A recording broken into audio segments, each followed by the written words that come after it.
Ayan, so magandang umaga at magandang gabi dyan sa Pilipinas at sa buong Canada o saan man, whether Middle East o Europe. Ayan, magandang umaga sa inyong lahat dyan. Ngayong araw na to ay Tuesday at dito ay umuulan. Ayan, kita nyo naman, nag-aalboroto na naman ang panahon dito. Paano na yung camping namin? Ayan. So, hopefully, gaganda ang panahon sa oras ng aming camping. So, ngayong buwan na to ay grabe talaga ang ulan. At sabi nga ay ng mga matatanda, ay nangyari ito ay nung ilang dekada na. 1940s pa ata sila nakakaranas ng ganitong laging matinding ulan. So, ito na talaga guys, ang mga tinatawag nilang climate change sa ating mga bansa. Ayan. So, nagkakaroon na talaga hindi na talaga kayang pigilan pa. So, may mga pagbabago at ang mga pagbabago na yan ay syempre ang naapektuhan ay tayo. Mga ultimo. Yung mga worker, yung mga trabahante lang. Okay? Yan. So, alam niyo mga kaparikoy, mas maganda, mas mainam na tong ganitong umulan kaysa snow.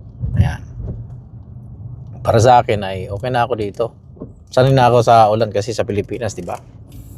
Umulan naman talaga sa atin kasi tropical tayo.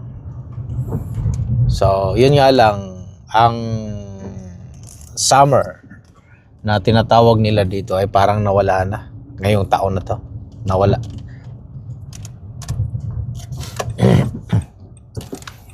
Nawala dahil puro ulan na lang. Na instead of summer sana ata nakapag mini-mini na sana ang mga tao ngayon sa labas. Ayan.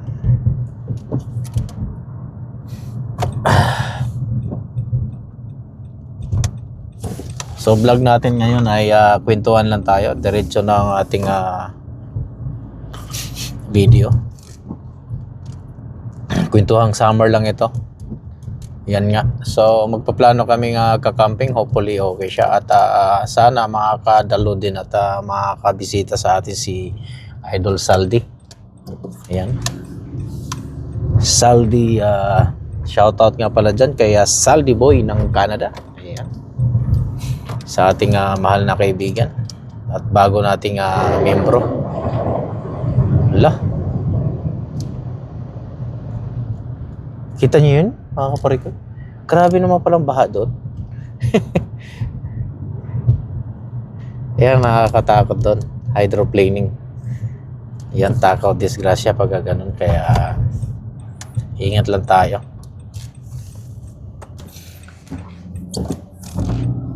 Grabe naman kasi ang ulan kagabi pa siguro ito. Yan, matindi yung ayun yung hydroplaning na yan ang nakakatakot dahil oras malakas ang takbo mo, then parang mag speedboat yung sasakyan at yun ay sanina ng disgrasya. Kaya pag may mga ganyan, medyo malalim-lalim ay huwag na kayong dumaan dyan. Maklaber na kayo dito sa kabilang side. Ayan.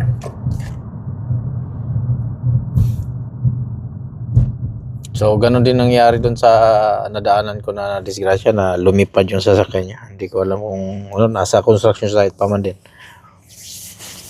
Ayan. Ayan, shoutout sa ating mga lahat ng ating mga kamembro at lahat ng ating mga tagapagsuporta at tagapagsubaybay sa ating mga kwentong buhay Canada. Ayan. So, sa mga hindi pa at bago pa sa ating mga channel, ayan, share na lang at subscribe. At sa ating mga kapwa dyan na mga kaparikoy, Suporta din kayo at susuportahan ko din kayo. Ayan. Nakikita nyo na napakakulimlim ng panahon at ngayong oras na to ay mag 6:30 na, which is dapat ay sikat na ng araw ngayon. At isang sanhi niyan, bakit makulimlim? Dahil kahapon ay parang may wildfire na naman. Talaga itong wildfire dito, sa totoo lang, ay parang hindi natatakot na ng ulan. Kusa na lang sumisiklab. Sko, grabe. Alam mo, yung ulan dito kasi ay malaking tulong yun sa wildfire. Pagka once na summer naman kasi dito, ay grabe ang wildfire. Buti na lang itong area namin dito ay pantay at walang mga forest. May mga kaperanggot ba na hindi pa naman tatawag na forest, parang bush lang. Yan, tinatawag nyo yun, yung nasa gilid na yan. Yan, parang bush lang ang dating yan. Kita mo yung mga kahoy-kahoy na yan. Yan, mga ganyan-ganyan lang. Dahil kasi, hindi naman to remote area ng siyudad na to na, kumbaga, wala, na siya. Na-commercialize na lahat ng mga area. So, sa mga ibang mga lugar, ay tiyak, kasahan mo yan, ay grabe ang wildfire. Pagka mainit na mainit. Imagine mo yun, umulan na nga ito, may wildfire pa din. Yan naman ang sanay niyan kahapon kasi makulimlim. Ang iba kasi yung kulimlim na usok at saka kulimlim na uulan. Kahapon ay makulimlim na pangit ang araw at ang araw ay kulay pula. Ayan. Pag may usok, mga kaparikoy, pangit ang araw. Ang ulay ng araw ay pula. Ayan. Kasi dahil sa unhealthy niya, yung air na nalalanghap mo. Ayan. Dito, sa atin, walang pakialam kahit umuusok eh. Dahil walang pakialam sa health dito, yung usok. Yan, yung mga nabuborn lang yan yan ay sanay sa pollution yan. Ganun yan. Lalo na sa atin pagka New Year, di ba? Maraming putukan.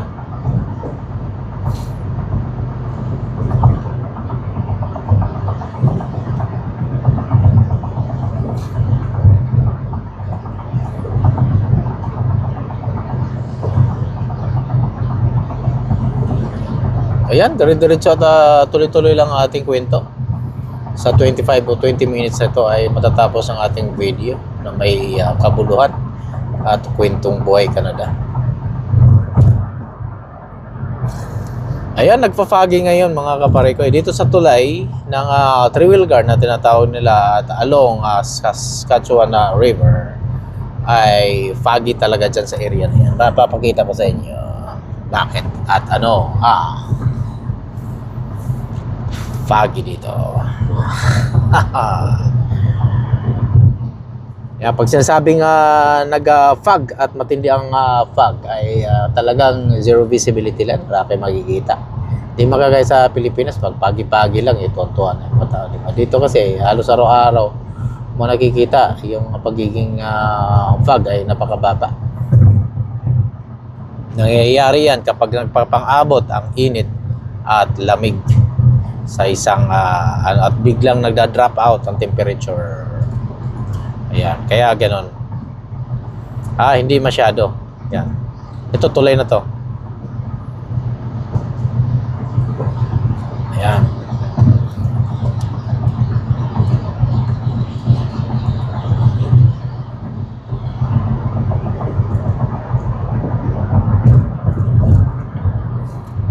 Okay. Yan, tulay na to. So that means ay hindi gaano siyang foggy. Nakikita nyo naman.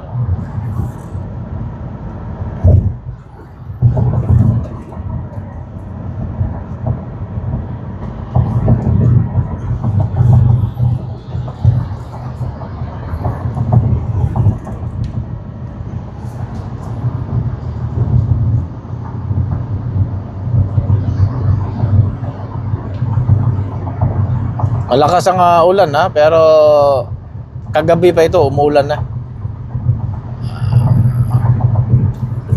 Pero gusto kong temperature kasi hindi gano'n siya malamig. Wala na siyang hangin kasi. Pag walang hangin, hindi gano'n malamig. Problema nito sa camping tapos sa ganito ulan, hindi sasaya. Kasi pagka wala pa naman kaming malaking tent. Ibig sabihin, wala kami yung pandong na pwede nating pag-anoon. Tarp. Buti na, bumili ako ng malaking tarp at yun ang i-ano ko. Pero hindi yung kagaya talaga na yung may malaking malaki. So, susunod, yun ang bibili natin. Na yung malaking tarp. To na may na pwede kayo lahat doon. Pamaya. Pwede kayo magluto, pwede ka na kahit na maulan, walang problema.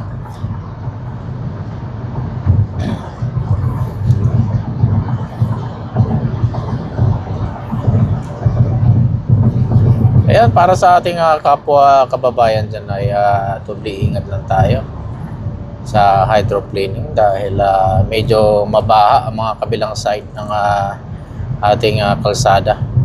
At iwasan nyo yan na madaanan dahil sigurado dumudulas kayo. Ayan. Ayan, itong first camping namin ngayon na hindi first camping, first namin na ang dala ay ang SUV ni Mrs. Medyo maluwag na kami at marami kaming may lalagay na. Ayan. At ang kulang na lang, mas lalong luluwag kami kapag ikakabit ko yung roof rails ng kanyang sasakyan. At magano pa kami mag-order na lang dahil medyo may kamahalan pala yun, $500. Sabi ko kay Mrs. ko, sige hatihan ko na lang siya $150 sa akin dun sa kanyang the rest. Hindi pa daw ngayon kumakamot-kamot eh. Pero kung sa akin yan, sasakyan yan, binilan ko na lahat yan, sinit up ko na. Kasi gano'n din yun, iisa lang naman gastos eh. Saka, puro saka. Pwede yan, puro saka. Di ba? Ako kasi ayaw ko yung saka. So ko, naisip na ngayon na. At kailangan bigyan na kagad ng action. Yung pagiging manya na habit ng sa Pilipino ay hindi nawawala eh. Saka din pagka kailangan mo na, orada na, hindi ka na makatipid. Wala ka ng tamang ayos sa pag-iisip. Kasi gusto pag nag-iisip ka ahead of time, yung makapag-isip ka talaga hindi ka nagmamadali. Kasi iba yung nagmamadali ka na nag-iisip kaysa yung relax ka lang na nag-iisip. Okay? Ganon din yun.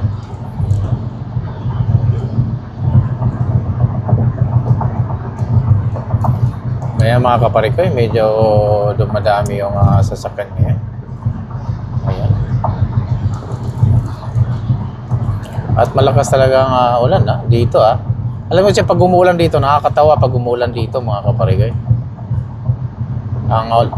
Ang ulan dito, yan, kagaya niyan. Umulan ngayong dito sa area na to. Dito sa kabilang side ay wala. Ganun lang. Kagaya niyan, walang, lang doon, ambon lang doon sa amin. Pero umulan na yung kagabi. Yun, dumating ako dito ay umulan.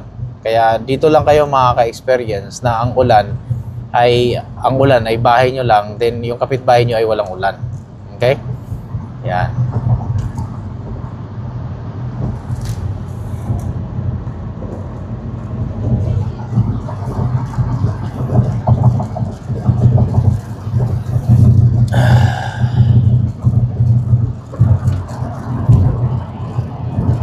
Iba-iba talagang dito.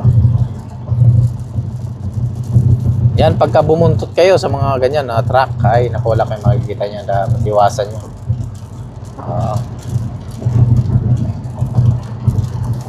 Kasi kahit na maulan yung mga yan, maulan ngayon ay ang bibilis pa din ng mga yan.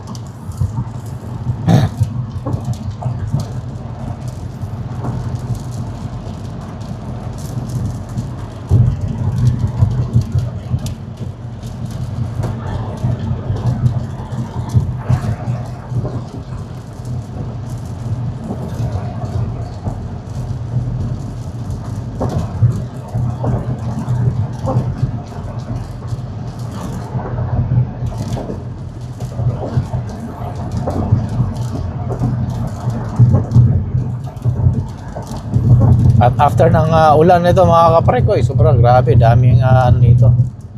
Daming lamok. Buti na lang nakabili pa ako ng mosquito repellent. Nakahabol pa ako. Kasi nagkakaubusan na dito ang mosquito repellent. Kaya para sa ating kababayan dyan, nako, pagka nakakita kayo ng mosquito repellent na sa isang market, o ano, ay bilhin nyo na kagad. Huwag na kayo patupik-tupik pa dahil mauunahan kayo. Ako, next year, ganun ang gawin ko. So wala akong magawa nung ano pala eh. Hindi ko may inisip na magkaubusan eh.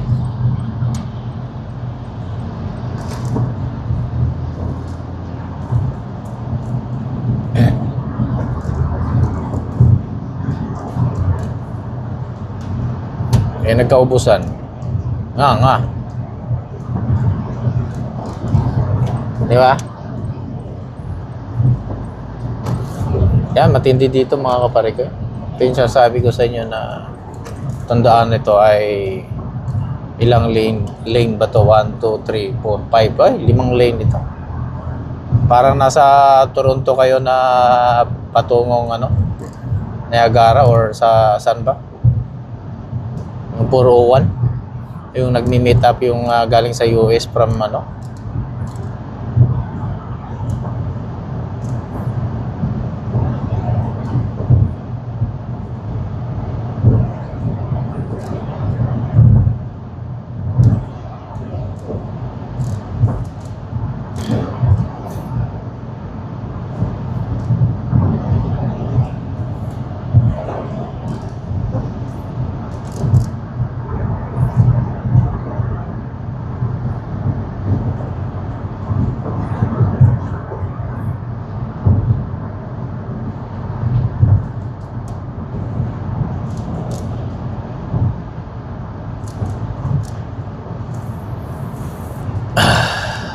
Ayan. So medyo malapit na tayo at sarap naman ang kwentuhan din natin. Puro sa mga precautionary measure na pwedeng mangyari. Abangan nyo yung ating video. So wala tayong maging hopefully mayroong signal doon sa Triton Valley. Kasi nasa Triton Valley lang kami. 1 hour and a half lang yan mga kapare ko. Lapit-lapit lang yan. Bungad lang yan ng tinatawag nilang Rocky Mountain. Rocky Mountain House. Yeah.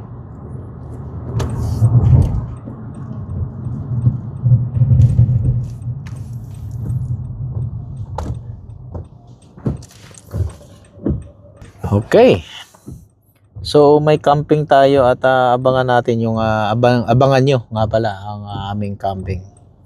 First time natin na hindi mag-live i-video o gawa ng story ang camping kung paano. So from the start, from pagbabalot, kailangan magano na ako. Paglalagay sa sasakyan. And then kung ano-ano mga kailangan. Then if good to go na, alis na yung diretso. Straight na yan, 1 hour and a half. So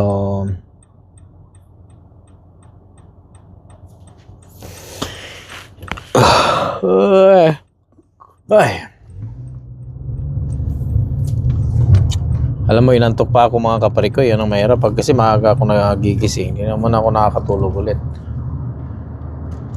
Tapos mainit pa yung sasakyan ay init yung air heater.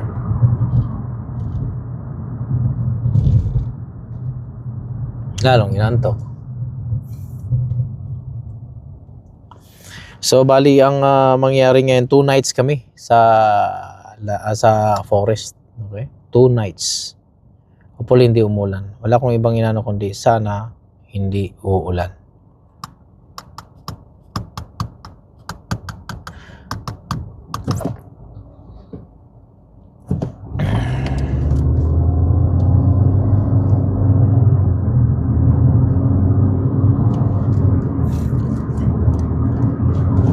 So maganda yan, pabilisan lang naman. Siguro mag-video lang ako na mga 30 minutes yan. Then another episode na naman. 30 minutes ulit. Yan. Itong video na to ay i-upload na natin agad dahil wala tayong ma-upload na video. So, ito yung pinaka-sample, idol sa Salty, kung paano ka gumawa ng video na parang ganito lang. At bigyan mo ng may kabuluhan at bigyan mo ng aral. Yan.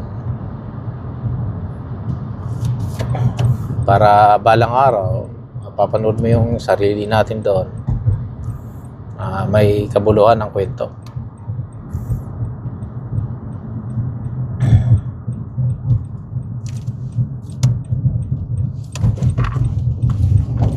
Uso ang mga sakit-sakit ngayon pagka ganito. So, mahirap. Tapos ang lamok. Lamok pa, isa pa yan. Ang lalaki ang lamok dito. Parang grasshopper sa atin. Hybrid din, no?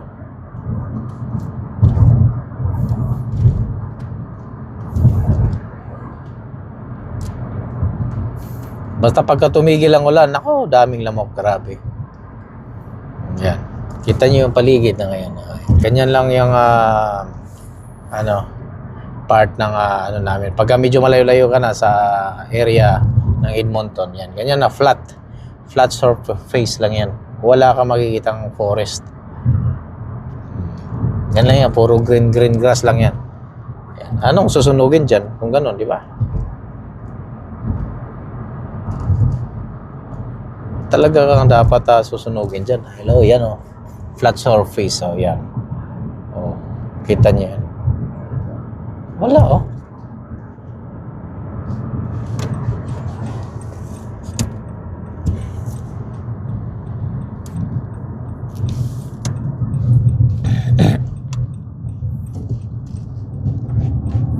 Kaya 6:36 na pala tayo. Medyo na-delay tayo. 6:30 nasa trabaho na tayo. Ngayon lang medyo nalanganin tayo kasi prepare pa ako ng baon. Ano yan? So nakita niyo yung baon ko mga kaparikoy. Yung kanin ko, ganun lang ka-late ang kanin. Para sa atin na mga dyan, bawasan nyo lagi ang kanin dahil doon kayo nagkakaroon ng mataas ang content ng mataas ang sugar content ng sugar na natin, rice. So, walang problema nga mag-rice. Pero mag-rice ka ng konti lang. Damihan mo na ng ulam. Yan ang pinaka-technique dyan. Ako, ganun lang ako mag-rice talaga. Pinipilit kong ganyan lang. Hanggang sana yung tiyan ko. Hindi na ako makakain ng maraming. Nabubusog ka agad ako. Subo lang ako ng wala na.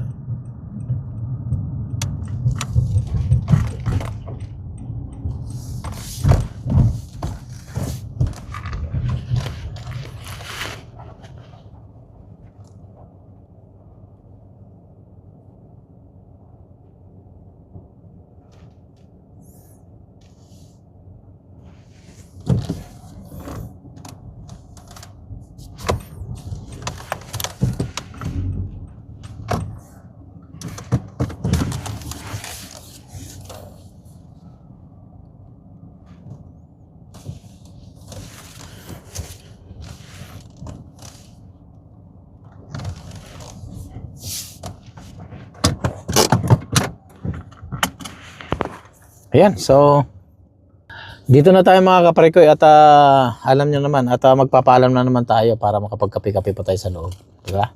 So ganun kasimple ang buhay at sa lahat ng ating mga nanonood at tagapagsuporta dyan, ingat kayo at maraming salamat din ulit sa inyo. At ayan, so maraming salamat ulit sa inyo pagsubaybay sa aking mga kwentong buhay Canada, kaya dito lang sa Buhay Canada. Bye-bye!